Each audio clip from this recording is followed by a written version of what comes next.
Good afternoon, everybody. My name is Anna Krajicic. I've been invited to do today's training, so it's a pleasure to be here with you today. I'm coming to you from my home office in Canberra, and what I wanted to share with you today is one of the things that I think is probably going to be a key ingredient to your business, and it's about building relationships or building rapport.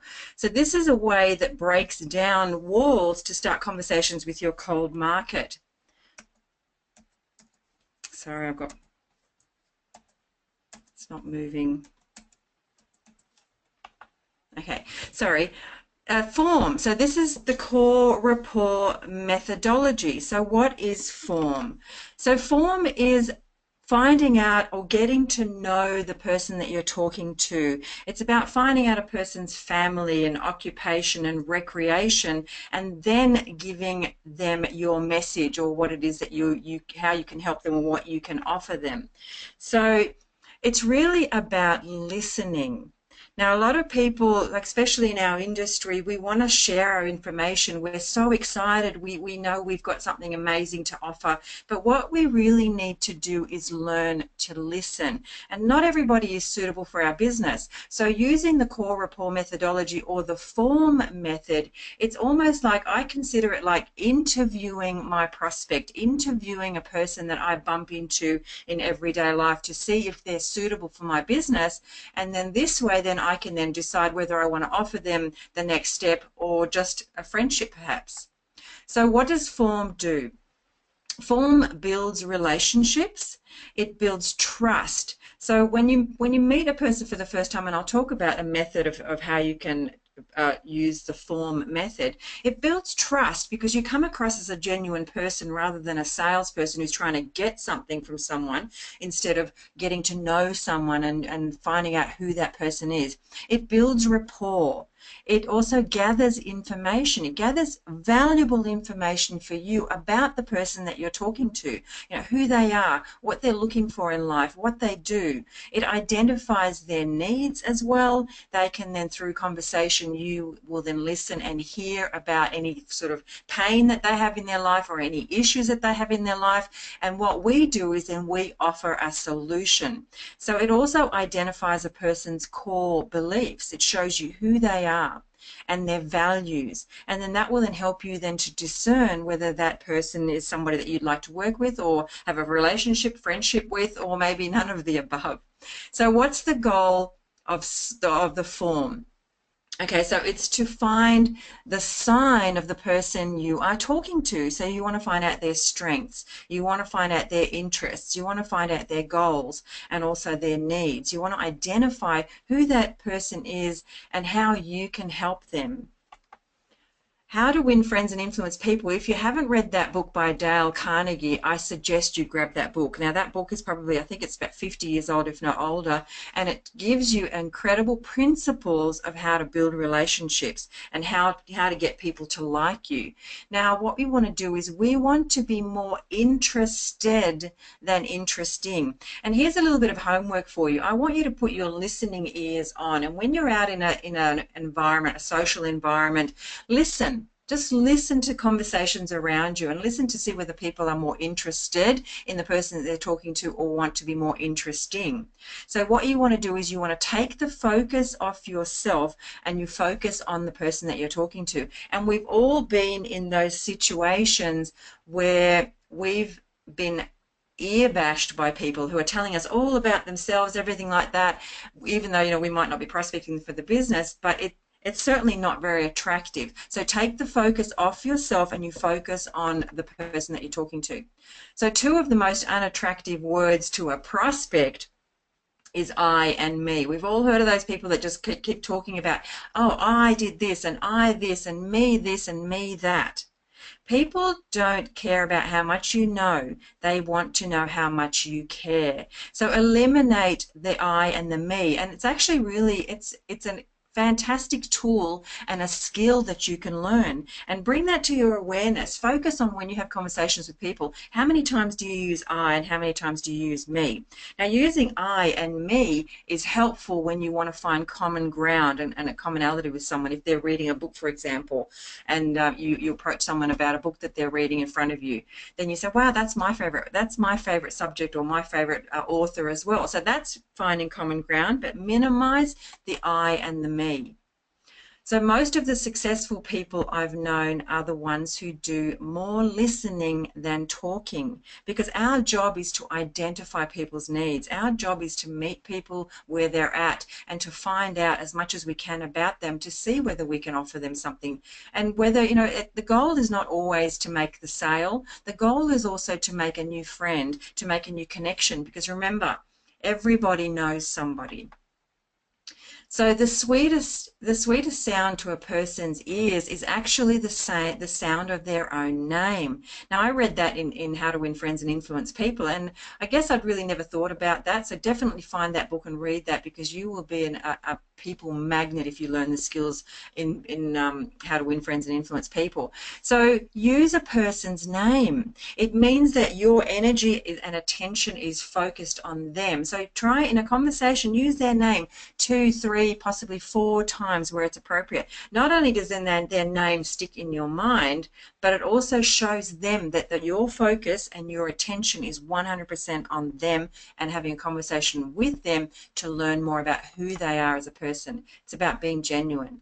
So this is the information that you can gather through the FORM method, the building rapport methodology. So it reveals what motivates a person. It reveals their strengths and their passions. What do they love to do? Is there something that they love to do that you can find common ground in, and you can say, wow, yeah, I do the same thing, or I love that. Give them an example, or find some common ground. Their problems. What we offer, our business is a problem solver. So when you communicate with a person, you dig for more information, then you can identify what their problems are. Their weaknesses, it'll show you also their weaknesses, their likes and their dislikes, their career and their goals. This is all valuable information that you're gathering about a person. And like I said earlier, it's kind of like interviewing a person for a job. You want to find out who they are, what makes them tick. It also breaks down the walls, because it makes people feel special. It makes people feel like, wow, there's somebody really listening to me. Now, this is actually one of the skills that society is losing, and it's listening skills. We're all in social media. We've got our phone. We've got our heads in our phones, or on social media, or on the computers, etc. But the skill of listening is, I think, is probably actually breaking down. So if you can learn to really listen, you will certainly attract people. People will say, this is someone that I want to have a friendship or a relationship with, and it makes people feel safe, because they'll open up to you, because that you're genuinely interested in them. You're there talking about them, asking them questions. You want to know who they are. And it makes people like you. People are drawn to people who really listen to them. If a person feels heard by you, they're going to be a friend for life. So why is it so important to make people feel special? Because 98% of the population don't start up conversations with strangers. They're not approachable, and you can see that by when you're on public transport, if you're on trains or buses, etc. Even planes, people don't talk to anybody anymore. There's all this movement all around the station, etc. But people just have their heads down, and they're so focused and determined on their destination. Well, we can change that with the core rapport methodology. So be one of the 2%. The most successful people in life are the top 2%. So this is one of the skills that the top 2% use. So where can you use it? Okay, so let's have a look at some examples. So when you're sitting next to someone in the plane, for example, perfect time to start up a conversation, because they can't get up and leave, basically. So when you're being served at a counter, or if you're standing in line at a supermarket and it's a really slow line, for example, or anywhere where someone is not moving and they're next to you, taxi driver, Uber driver, your hairdresser or beautician, any opportunity where you are still with people around you or next to you. So I'll give you some examples of how this methodology has worked for me. I was sitting on a plane with a lady. Now, this was a trip going from Sydney to the Gold Coast, and I was waiting for the perfect opportunity to start a conversation with her because I was looking at her, I was kind of sizing her up and down, and she looked like a businesswoman. She was around about my age group, so that's perfect, for anti-aging, that aspect of that, and plus a businesswoman. So I kept waiting for the right time to make a connection with her, but she had her head in her hands, and she was it looked like she had a headache and she wasn't doing very well. So finally, as we were approaching to landing, I started a conversation with her because I thought she had her head in her hands, and I said, "Are you okay? Listen," and she goes, "Oh, look, I've just got a really big headache." And I said, "Well, look, I've got some Panadol. Can I help you with that? Can I give you some Panadol?" And it started a conversation. She says, "Oh no, I've just had a really big week." And I said, "Oh really? What did you do this week?" "Oh," she said, "I was in a conference, a work conference." I said, "Great." I said, "What do you do?" You see, and that's how you start the rapport, that core rapport methodology. I wanted to know who she is. I wanted to know what makes her tick. And then she said, "So are you?" And I said, "Are you heading home?" Because I wanted to know, is she visiting the Gold Coast or does she live there? She goes, "No, I'm heading home." And so I was just making conversation with her, and then she just then said, "So what are you going to do in the Gold Coast?" I said, "Well, I'm actually going to a company conference." I said, "That's so funny. You're leaving one. I'm heading to one." And then she said, "Oh, what's the conference about?" And knowing that she's my age group and knowing that my age group would certainly be interested in anti-aging, I said, "Oh, it's actually an anti-aging conference based on adult stem cell technology." Boom, her ears pricked up, and she said, "Oh wow, that's something that I'm looking for," etc., etc. Anyway, so we exchanged cards, and I asked her for a friend request right there and then. I said, "Oh, listen, can I connect with you on Facebook?" And she said, "Yeah, sure." And that resulted in an ambassador pack sale because I took the time to get to know someone. I took the time to try and meet her needs and see who she was. Another instance of, or quite a few instances, Uber drivers. I was in the Sunshine Coast a few months ago, and I was just talking to this Uber driver and talking about, "So how long have you been Uber driving?" And I heard he had an accent, and I said, "Oh, so where are you from? And how long have you been in Australia?" And he mentioned his wife, and I said, "Oh wow, what does your wife do?" So I found out that he was starting up his own business. I found out that his wife was into Bob Proctor. I found out that they both love personal development, etc., etc. So then I'll give you the skills of what I said to him, for example, afterwards to get his number. So this is taking advantage of running into people. So focus on how can I serve, not what can I get. That's transparent. That's an energy. Everything is energy, I believe. And if you're focusing on what you can get rather than how you can serve, you're not going to do very well in this methodology. Body language. Now, body language is also really important. And this is what I learned through Tony Robbins when I did a course with him. Now, body language, if you mirror a person's body language, that builds rapport instantly. And if you notice, this is one thing you can notice as well, when you're sitting opposite someone, for example, at a table for dinner or having conversation, just standing next to someone, you'll see if there is rapport building in that communication and that conversation, people start to mirror one another. Their bodies stand exactly the same. They cross their arms, or they have their arms, folded in particular ways, but the body image is mirrored. So that is another skill and another tool to build a rapport. Also, voice and the pitch. Now, this is what I learned from Todd Falcone, and it makes sense. He says if you're talking to someone that has maybe like a low energy, and you started a conversation, and their voice is low, and they speak slowly, and they're giving you their information slowly, and if you reply, "Oh wow, that's great, I did this too," and I blah blah whatever, that doesn't match their energy. That's actually going to scare them off. So we mirror people with their pitch and their tone. If they talk slowly and succinctly and clearly, we mirror that. If they talk high energy, high pitch, we mirror that. So we match energy with energy. That's another way to build rapport. And find common ground. And that's really, really important. This is what I learned in sales skills when I was a casual lease executive, is to find common ground, because when you can find a commonality with the person that you're talking to, they instantly relate to you. They instantly feel safe and feel more comfortable with you because they feel like they're on the same page as you. Now, complimenting. Complimenting is really, really, really important. That makes a person feel special. It makes a person feel that you like them, and then that makes you more approachable, or that makes you more approachable to them. So find something you can compliment a person on. That's how you might be able to break the ice. You know, oh, wow, I love your shoes. Or find something on them that you like. But you have to be genuine. You can't look at them and not find anything that you find appealing, and say that you find something appealing. So be genuine, but compliment people, because that helps make people feel special as well. So let's have a look at some of the questions that you can ask in building a rapport. Now, this is just a guide because all conversations are different and they lead into different avenues, but this is just a couple of sort of points or tips. So if we want to ask a person about their family, so you ask, so where are they from, whether they're married or single, and how long have they been married? Do they have any children? And ask them how old the children are they boys, girls, etc. What they like to do and how long have they lived in the area, because that way you can find out, oh wow, if they're from another country or from another city, maybe you've been there as well. So you're fishing for common ground. And do they like where they live? So things that they like. Occupation. So we want to find out what they do. We want to find out what makes them tick. So you ask them what they do for a living. How long have they been doing it? What do they like about it? What don't they like about it? How did they get started in the profession? And do they see themselves in that profession forever? Can you see how we're kind of fishing? We're looking for information. We're looking to see whether we can solve a problem. So what are the good things about it? What are the terrible things about it? We're looking for a source of pain. So, and if they could change anything in their profession, what would it be? So these are just sort of guidelines to give you some tools to have in the back of your mind that you can use. Recreation, we want to know what they do for fun. We want to know who they are. So how often do they go out and do it?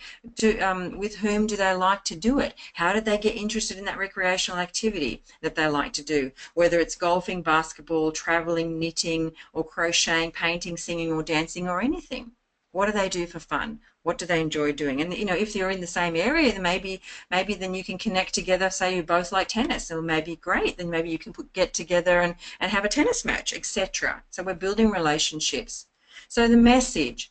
Now, remember the core principle of this is really just to build relationships. We don't necessarily, not every opportunity is going to lead to getting someone's phone number, but we want to be able to connect with them somehow. So I met this lady at a counter in David Jones, and she was giving me incredible service.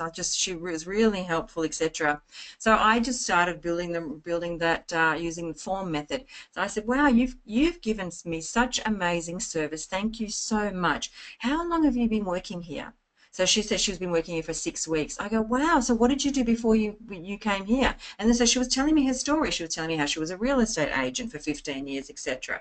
So I was just building on asking her questions because I just felt that she would be great for this industry. So I said, well, listen, look, I don't know. I said, look, I'm expanding my business in the area, and I think I love your energy. I think this may be something that you would enjoy. Would it be okay if I sent you some information? And because I had built that rapport with her, instead of sort of going for the throat and going for the kill, she gave me her phone number. So this is just about building relationships. Also, find a creative way to stay in touch. So when I went to soccer with watching my daughter play soccer, I was sitting next to this woman. I thought she was gorgeous, and I just started building the rapport, asking her questions, and after about 10-15 minutes of just chatting, I said, hey, look, would you mind if I sent you a friend request? I'd love to stay in touch with you. And she said, yeah, sure. So now we're friends on Facebook. Now remember, not everything is going to lead into a sale, but remember, everybody knows, or everybody's Facebook wall has another 300 or 400 people that you potentially have access to, and then they know a lot of people also. So, and that's one of my lines. I love to connect with people. So find a creative way to connect with people. I was at a women's event just a couple of nights ago, and I've added, I think, 5 or 6 new friends on Facebook. And I had an event yesterday in Canberra, and I had one of those ladies show up. So it's just about building relationships. Now, practice makes perfect. Okay, so it's a skill, and not everybody needs to be pitched, as I said earlier, but it's a skill to learn how to talk to people. And if you focus on, I just want to meet a new person, I want to create a new friend, I want to know what this makes this person tick, and I want to know whether I can create a new friendship or a new relationship. If you look at it from that perspective, rather than from what can I sell you, as I said earlier. I remember Todd Falcone at our university, he did this fantastic presentation, and he was standing on stage and he said that people listen to wait to when they can kind of butt in to kind of pitch a person, can I get in now, can I get in now, sort of. You're always thinking in the back of your mind, instead of listening to a person. He says that most people, especially in our industry, are just waiting for that second where they can pitch the person. So therefore they're not listening, and people can feel that you're not listening. So just listen, practice, practice, practice. Just go out and start conversations. Go out and just chat with the person that's standing in front of you in the line at the supermarket. Go out and chat to when you're in a taxi or an Uber. Chat to the driver. Practice. Just practice this skill of getting to know people, of using the form and the core rapport methodology. So at the end of the day, so building rapport, these are really just the skills. So you want to ask and use their name. So use their name often in a conversation, and you actively listen. People know if you're listening. People know, they can feel if you're genuine. Ask a lot of questions, and you show empathy as well. If someone's had some hardship in their lives, you would just respond to that, and you'd say, oh geez, that sounds really terrible. I'm so sorry that you've experienced that, etc. So show empathy, because that shows you care. Find common ground, very, very important. That builds rapport really quickly. Follow the lead, so create a way that you can stay in touch with that person, like for example Facebook. And most importantly is be genuine. People see right through people that aren't genuine. So remember as well, so sometimes you win and sometimes you learn. This is a skill that you need to learn. It may take practice, it may take time, especially if you're shy or if you're more introverted. This is going to take some time, but it's a way to get out there. It's a way to create relationships that can lead you to incredible things. So I hope this call was of benefit to you. I'll post the recording soon. So thank you so much for showing up to today's Diamond training. So get out there, start conversations, and create relationships. Thank you so much, guys. See you next time.